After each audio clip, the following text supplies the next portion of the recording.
Después de la Primera Guerra Mundial, por la cual sacudió el mundo entero, surgió un grupo de pensadores que buscaba un verdadero realismo positivo sobre el conocimiento del mundo.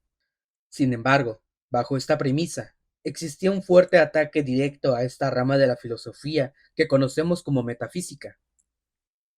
Ya no se trata al metafísico como a un delincuente, sino como a un enfermo.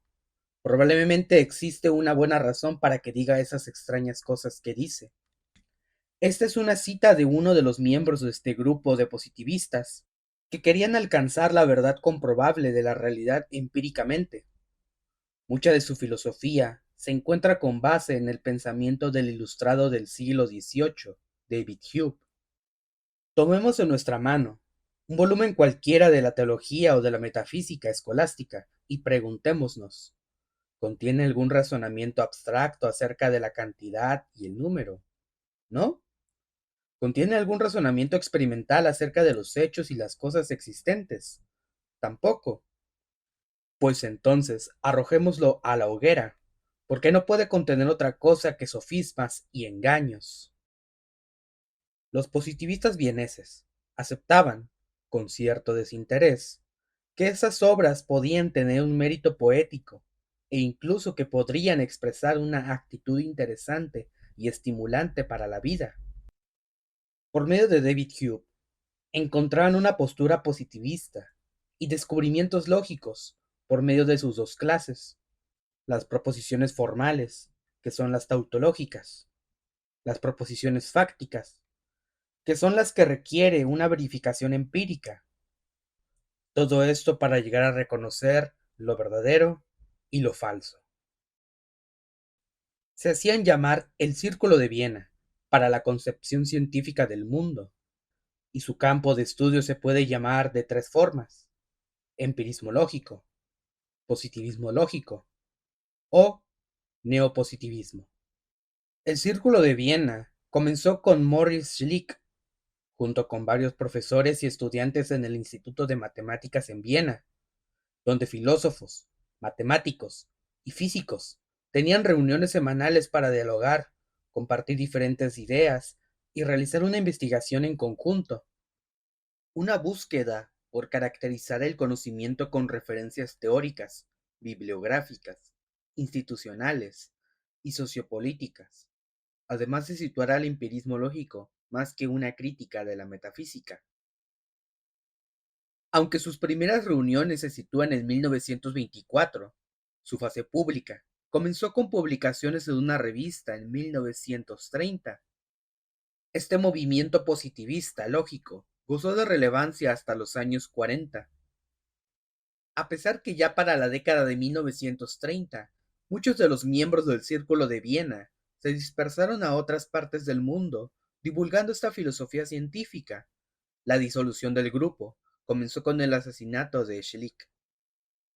Ya con poderosa influencia académica, Schlick es abatido a tiros el 22 de junio de 1936 en la escalinata de la Universidad de Viena por uno de sus antiguos estudiantes. Años más tarde, el responsable sería indultado y puesto en libertad sin condiciones por los nazis. Con la muerte de Schlick, se extinguía definitivamente también el Círculo de Viena. El tono hostil de las necrologías que en la prensa gubernamental dedicaron a Schlick, en las que casi se arguía que los positivistas lógicos merecían ser asesinados por sus discípulos, presagiaba los problemas que no tardarían en abatirse sobre el Círculo de Viena.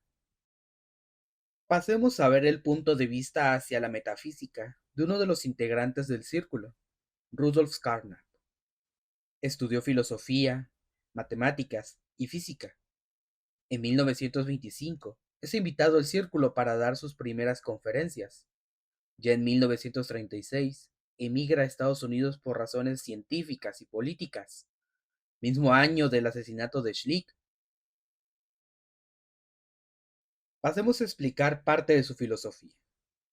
La actividad del filósofo consiste en aclarar los conceptos y los enunciados de la ciencia. El método de la filosofía es el análisis lógico. La actividad negativa de la filosofía es la eliminación de los términos sin sentido y de los pseudoenunciados igualmente carentes de éste. El objetivo de la filosofía es la ciencia unificada, la tesis de la ciencia unificada. Todos los enunciados pueden expresarse en un solo lenguaje. Todas las cosas son de la misma especie. Solo hay un método. Su ámbito de la filosofía es la lógica y la epistemología. Su caracterización del lenguaje se divide en dos partes. La formal. El lenguaje consiste en un vocabulario y de una sintaxis.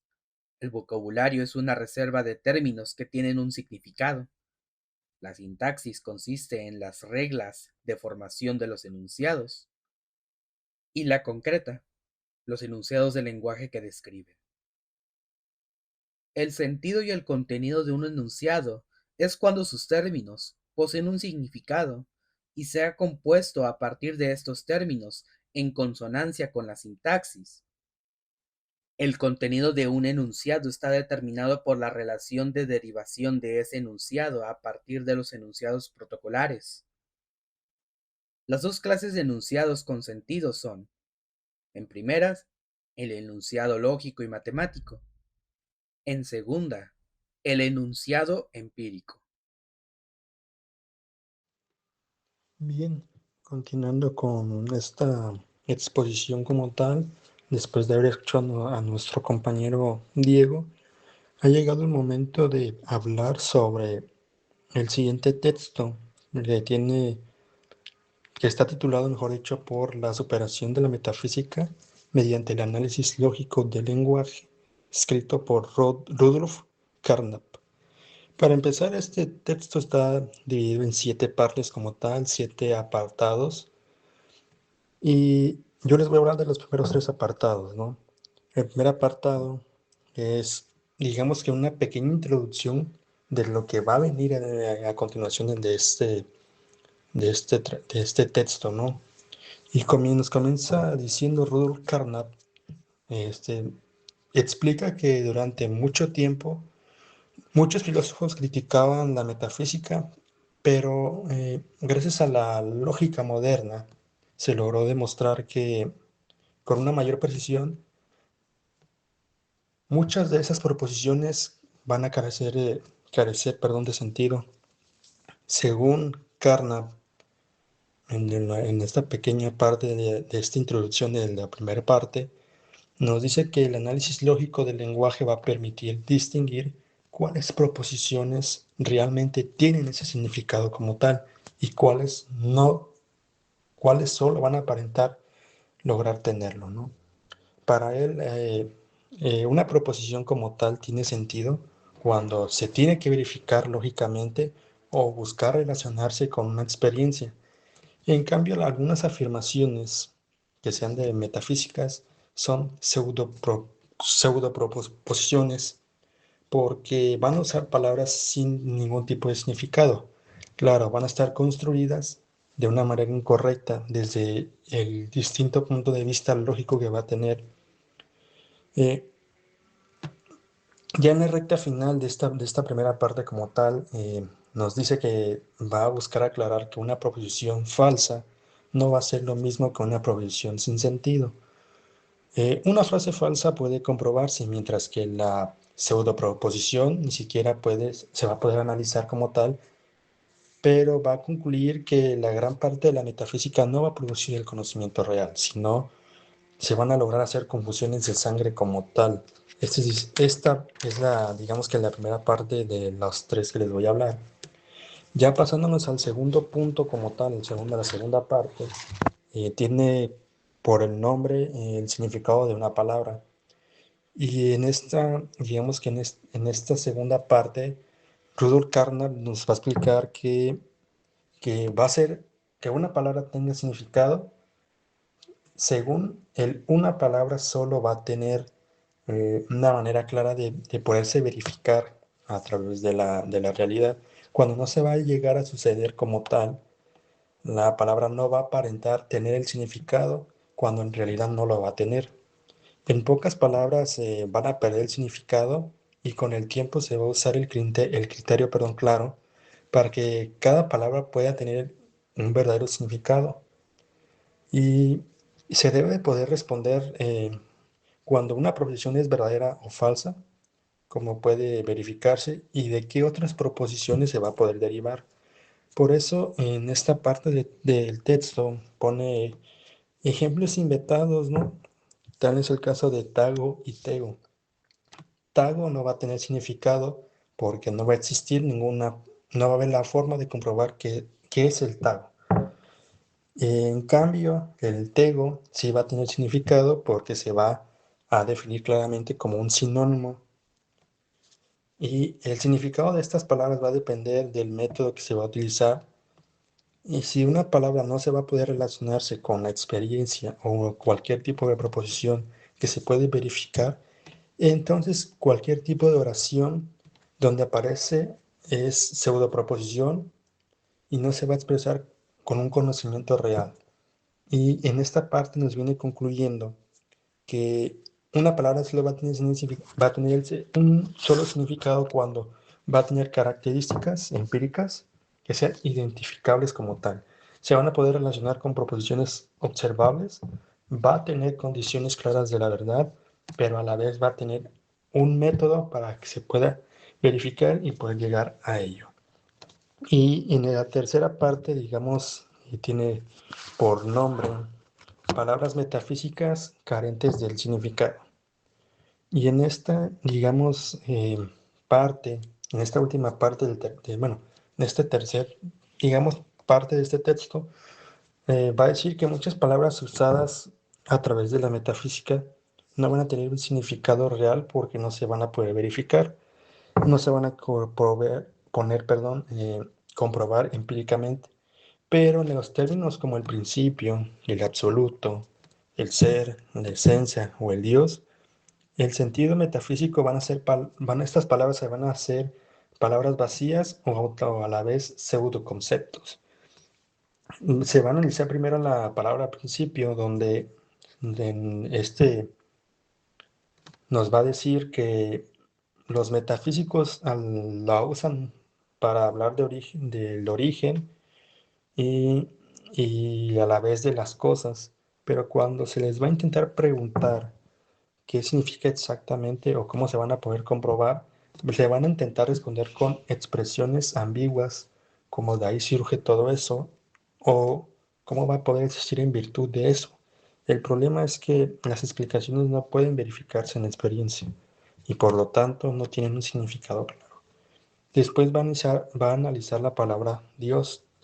Nos explica que este método mitológico llamado Dios sí tiene significado, porque se va a referir a seres que se pueden llegar a imaginar o se van a poder describir. Pero digamos que en el uso metafísico como tal, Dios se va a colocar más allá de una experiencia y a la vez no va a existir una forma de comprobar que ese término va a perder el significado lógico. Lo mismo va a ocurrir con otras palabras que a la vez típicas de la metafísica, como ya la había dado a conocer anteriormente, como la idea, la cosa en sí, el espíritu, el absoluto, el ser, en fin. Todas esas expresiones como tal van a producir imágenes y emociones, pero no van a llegar a tener un conocimiento verdadero, porque no hay condiciones que sean claras de verdad. No va a haber métodos de verificación como tal, pero en las proposiciones que son de la metafísica van a parecer profundas, pero en realidad van a ser pseudoproposiciones, perdón. Y estas se van a convertir en las frases que van a intentar aparentar decir algo importante y que lógicamente no van a tener ningún sentido verificable. Digamos que es lo que quiere de las primeras tres partes, de las siete que están compuestas de este texto como tal, y ya a partir de la parte 4 en adelante ya se va a empezar ahora sí a desarrollar un poquito más de todo esto.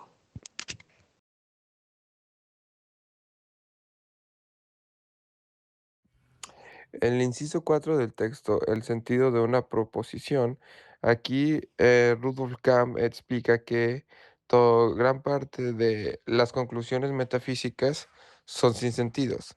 ¿Esto qué quiere decir? Que si bien al formular sus conclusiones gramaticalmente están correctas, carecen de sintaxis, lo cual lleva a que la mayoría de las conclusiones metafísicas sean pseudoproposiciones.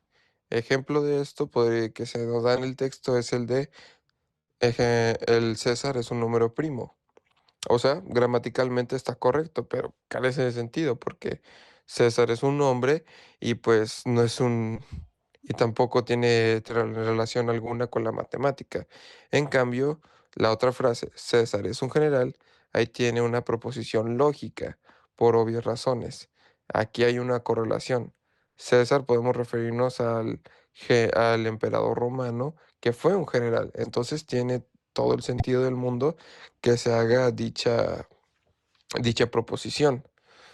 Otro ejemplo que da es en las pseudoproposiciones metafísicas. Aquí da ejemplos de varias frases en las cuales aquí se examina el sentido tanto lógico como de sintaxis, ya que muchas de ellas, como ya dije anteriormente, gramaticalmente son correctas, o sea, pues tienen un orden claro al momento de ya sea leerlas o escucharlas, es como genera como confusión al decir, ok, ¿esto tiene sentido o no tiene sentido? Ejemplo de esto podría ser de que la nada, o sea, podemos decir, el, al decir buscamos a la nada, o sea, la nada se encuentra en un punto o la nada tiene que estar en un lugar. O, o como ese ejemplo, la nada nadea o la nada existe solo porque.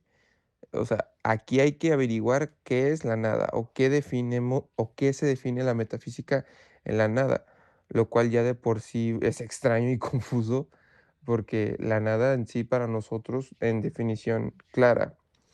En este punto yo interpreto más que Rudolf Kant trata de darle un orden tanto lógico y más sencillo a la metafísica. No trata de darle, no trata de complicarse de más de lo que ya genera leer metafísica.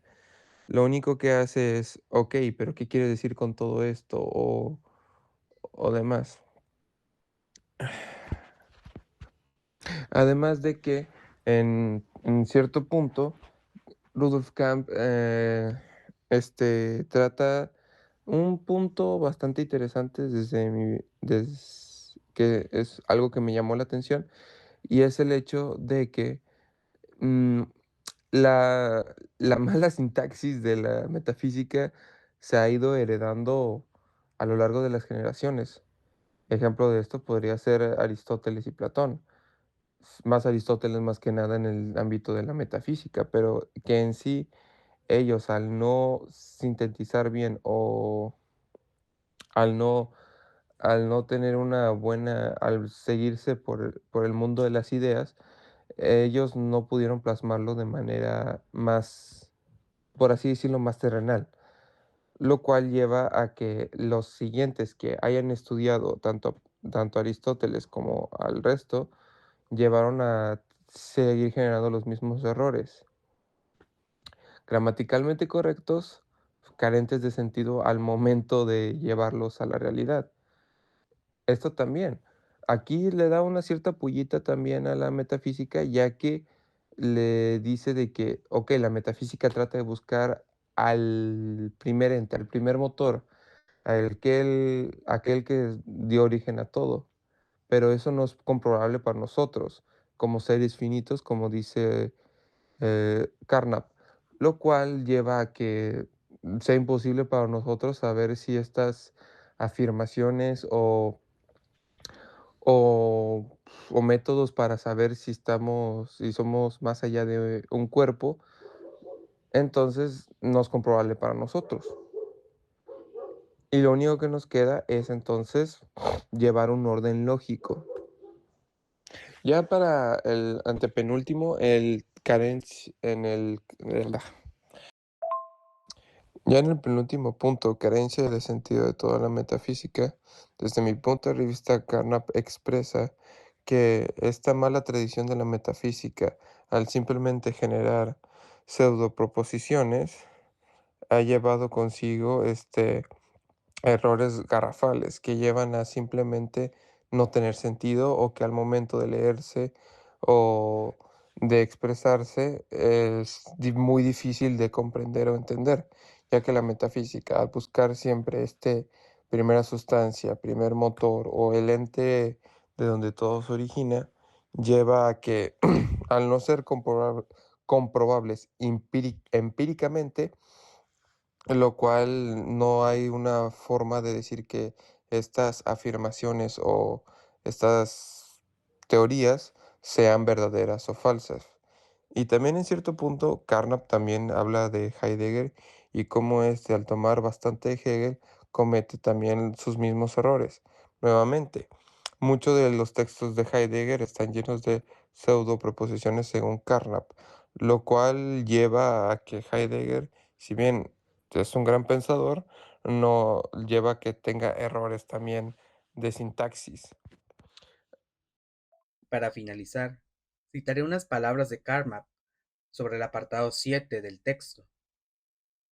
Las pseudoproposiciones de la metafísica no sirven para la descripción de las relaciones objetivas, ni existentes, ni inexistentes. Ellas sirven para la expresión de una actitud emotiva ante la vida. El primitivo se esfuerza por congraciarse con el amenazador demonio de los terremotos, o adora agradecido a la divinidad de las lluvias fertilizadoras. La herencia del mito es asumida por una parte por la poesía, en la que de manera deliberada y consciente él reproduce e intensifica la efectividad vital de éste, por la que otra es asumida por la teología, en la que el mito se transforma en un sistema. Hallamos que la metafísica surge de la necesidad de dar expresión a la actitud emotiva ante la vida, a la postura emocional, volitiva del hombre ante el medio circundante, ante el prójimo, ante las tareas a las que se dedica, ante los infortunios que la aquejan. Ciertos hombres tienen necesidad de dar una forma especial a la expresión de su actitud emotiva ante la vida. Si tales hombres están capacitados artísticamente, hallarán en la creación de una obra de arte la posibilidad de expresarse. El metafísico mismo sufre la ilusión de que por medio de las proposiciones metafísicas se declara algo, se describe una situación objetiva. El metafísico cree moverse en el terreno de lo verdadero y lo falso cuando en realidad no ha afirmado nada, sino solamente expresado algo, como un artista. Pero el metafísico basa sus proposiciones en argumentos, polemiza contra metafísicos de orientación distinta, tratando de refutar, a través de su obra, lo que... Por el contrario, el poeta no trata de invalidar en su obra las proposiciones del poema de otro autor, porque sabe que se halla en el terreno del arte y no el de la... Y cuando el metafísico declara su sentimiento heroico ante la vida en un sistema dualista, no lo hará tal vez porque le falta la capacidad de Beethoven para expresar dicho sentimiento con un medio adecuado. En verdad los metafísicos son músicos sin capacidad musical, en sustitución de la cual tienen una marcada inclinación a trabajar en el campo de lo teórico, a conectar conceptos y pensamientos.